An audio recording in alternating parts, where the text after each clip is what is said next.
Ibu Saudara sekalian yang dikasihi Tuhan, pendengar Radio Suara Abdi Allah dimanapun Bapak Ibu Saudara berada. Kembali pada pagi hari ini kita akan melanjutkan khotbah dosen. Dalam hal ini pembacaan secara bersambung untuk kita menyelidiki kitab suci yang ada di dalam Injil Lukas. Saya akan lanjutkan dari apa yang kita baca pada minggu yang lalu. Kita akan membaca mulai dari ayat ke-8 sampai ayat yang ke-20. Pada suatu kali waktu tiba giliran rombongannya Zakaria melakukan tugas keimaman di hadapan Tuhan. Sebab ketika diundi sebagaimana lazimnya untuk menentukan imam yang bertugas, dialah yang ditunjuk untuk masuk ke dalam bait suci dan membakar ukupan di situ. Sementara itu seluruh umat berkumpul di luar dan sembahyang. Waktu itu adalah waktu pembakaran ukupan. Maka tampaklah kepada Zakaria seorang malaikat Tuhan berdiri di sebelah kanan mezbah pembakaran ukupan. Melihat hal itu ia terkejut dan menjadi takut. Tapi malaikat itu berkata kepadanya, "Jangan takut hai Zakaria, sebab doamu telah dikabulkan dan Elisabet istrimu akan melahirkan seorang anak laki-laki bagimu dan haruslah engkau menamai dia Yohanes. Engkau akan bersukacita dan bergembira, bahkan banyak orang akan bersukacita atas kelahirannya itu.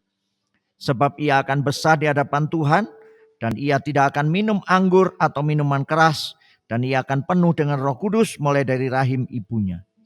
Ia akan membuat banyak orang Israel berbalik kepada Tuhan Allah mereka, dan ia akan berjalan mendahului Tuhan dalam roh dan kuasa Elia untuk membuat hati bapa-bapa berbalik kepada anak-anaknya, dan hati orang-orang durhaka kepada pikiran yang benar, dan dengan demikian menyiapkan bagi Tuhan suatu umat yang layak baginya." Lalu kata Zakaria kepada malaikat itu, "Bagaimanakah aku tahu bahwa hal ini akan terjadi? Sebab aku sudah tua dan istriku sudah lanjut umurnya." Jawab malaikat itu kepadanya, "Akulah Gabriel yang melayani Allah, dan aku telah diutus berbicara dengan engkau dan untuk menyampaikan kabar baik ini kepadamu. Sesungguhnya engkau akan menjadi bisu dan tidak dapat berkata-kata sampai kepada hari di mana semuanya ini terjadi, karena engkau tidak percaya akan perkataanku yang akan nyata kebenarannya pada waktunya." Demikian jawab pembacaan firman Tuhan. Berbahagia kita yang membaca, mendengar, merenungkan dan melakukan dalam kehidupan kita semua. Sebelum kita akan membahas ayat-ayat dalam firman Tuhan ini, mari kita berdoa. Bapa kami dalam surga, kami mengucap syukur pagi hari ini kami kembali menyelidiki firman-Mu, yaitu kitab suci yang Kau ilhamkan kepada para penulis pada waktu lalu. Kami percaya Tuhan, hanya kebenaran-Mu yang boleh dinyatakan melalui setiap ayat-ayat kitab suci. Oleh karena itu Tuhan, kami berdoa supaya hamba-Mu diberikan hikmat dan Roh Kudus-Mu mengurapi kami, sehingga apa yang kami sampaikan didengarkan oleh pendengar Radio Suara Abdi Allah dimanapun mereka berada. Mereka sungguh Tuhan mendengar akan kebenaran-Mu dan percaya akan kebenaran-Mu. Dalam nama Tuhan Yesus Kristus kami berdoa dan mengucap syukur. Amin. Bapak Ibu Saudara sekalian, kemarin kita sudah belajar bagaimana Lukas menulis ayat-ayat di dalam firman-Nya yang diilhamkan oleh Roh Kudus kepadanya, bukan hanya sekedar sesuatu yang diyakini kosong, tetapi keyakinan yang kemudian dibangun di dalam kebenaran Allah di dalam Injil Lukas ini adalah berdasarkan bukti dan fakta, berdasarkan saksi mata. Artinya bahwa kebenaran ini tidak bisa disanggah, ya. Itu yang membuat Injil menjadi suatu kebenaran. Karena bukan hanya sekedar ilham Roh Kudus, tapi ilham Roh Kudus dinyatakan dalam fakta-fakta yang ada dalam sejarah. Yang kedua, hari ini kita bisa belajar bahwa sesungguhnya teologi Kristen, kepercayaan iman Kristen, itu bukan berdasarkan atas pencarian kebenaran manusia, atas hal-hal yang bersifat kekal atau hal-hal yang bersifat ilahi. Karena sesungguhnya yang kita boleh percaya dalam kehidupan kita, manusia yang berdosa, manusia berdosa tidak bisa berusaha sendiri untuk mengenal Allah. Di dalam keberdosaannya manusia jauh dari Allah dan manusia melawan Allah.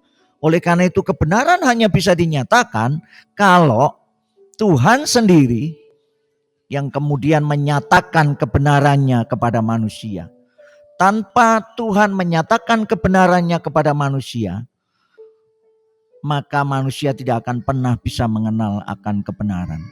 Tanpa Tuhan menghampiri manusia, maka manusia tidak mungkin dapat diselamatkan. Jadi konsep teologi Kristen bukan dari bawah ke atas, tapi dari ke atas ke bawah. Dari yang transenden kepada yang imanen. Dari yang transenden kepada hal-hal yang nyata di dalam sejarah.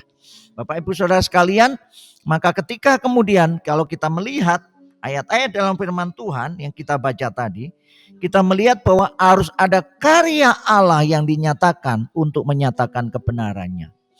Kenapa Tuhan harus memakai seorang yang mandul, yaitu Elisabet, yang pada waktu itu dikenal sebagai wanita yang mandul yang tidak memiliki anak dan merupakan satu hal yang memalukan di dalam konteks budaya Yahudi pada waktu itu. Tapi kenapa Tuhan pakai itu? Ya, kenapa Tuhan nggak pakai wanita yang normal saja? Tapi justru Tuhan pakai wanita yang lama sekali mengharapkan seorang anak dan tidak mendapatkan anak dan dikenal sebagai wanita yang mandul. Yang pertama kita melihat bahwa Allah berkuasa melakukan apapun juga di dalam kehendak-Nya. Ketika Allah menyatakan kehendak-Nya kepada manusia, tidak ada sesuatu pun yang bisa menghalangi. Tidak ada yang mustahil bagi Tuhan. Ini menunjukkan bahwa kebenaran Allah di mana Yesus harus lahir di dalam dunia ini bagi keselamatan manusia dimulai dari inisiatif Allah. Dimulai dari kuasa Allah yang dinyatakan. Bahkan ketika Yohanes lahir untuk mendahului kabar mengenai kelahiran Yesus, yaitu kerajaan Allah sudah dekat, memulai awal daripada pembukaan sejarah baru di mana kemudian akhirnya kita masuk di dalam era perjanjian baru.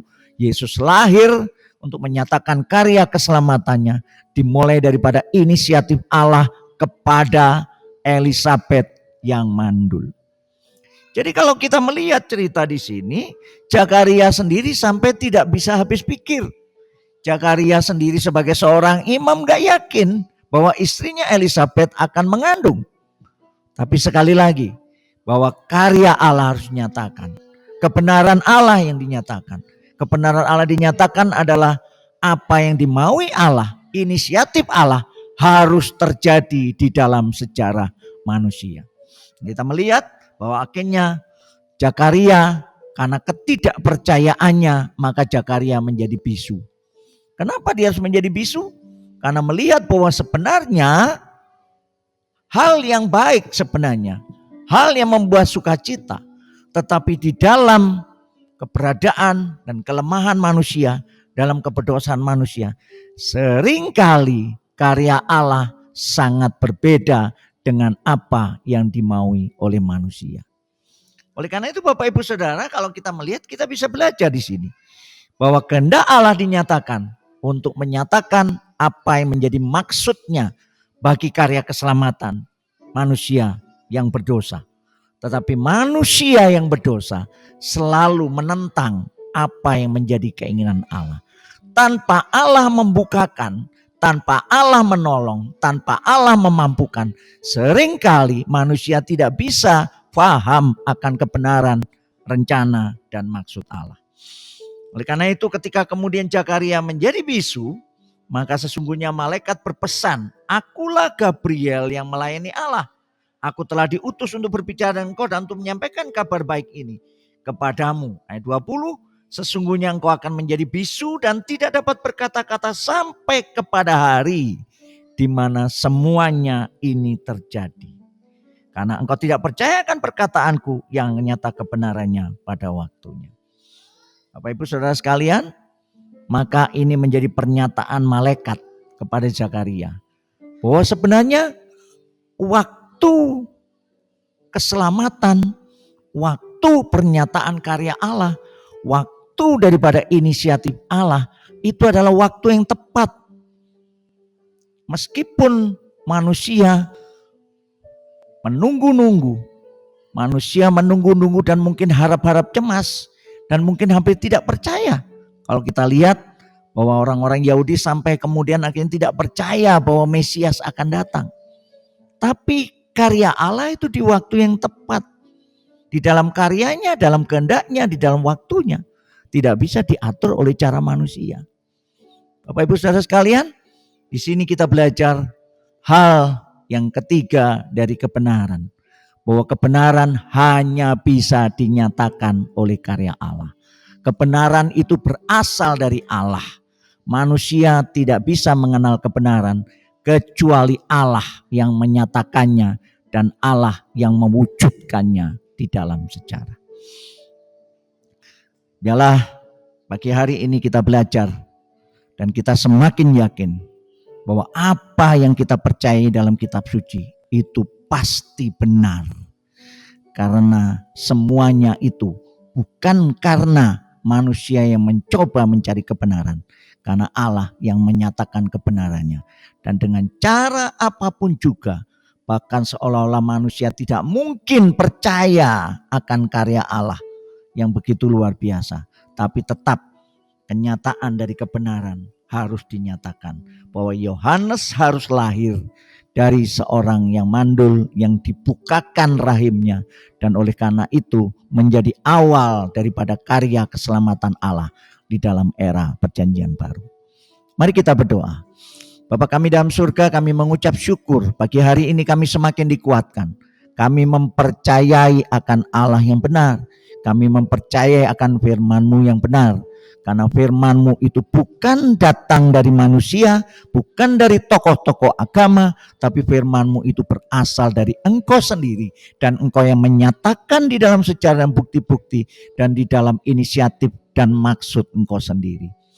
Teologi yang dibangun dari atas ke bawah menyatakan bahwa Allah lah yang memiliki anugerah, Allah yang memiliki kasih karunia, Allah yang punya kehendak, Allah yang memiliki kasih. Kami hanya bisa bersyukur karena Allah yang begitu besar, Allah yang berkuasa, rela untuk menyatakan dirinya kepada kami manusia berdosa dengan caranya, sehingga kebenarannya boleh dinyatakan dan keselamatannya boleh dinyatakan. Di dalam nama Tuhan Yesus Kristus kami berdoa dan mengucap syukur. Amin.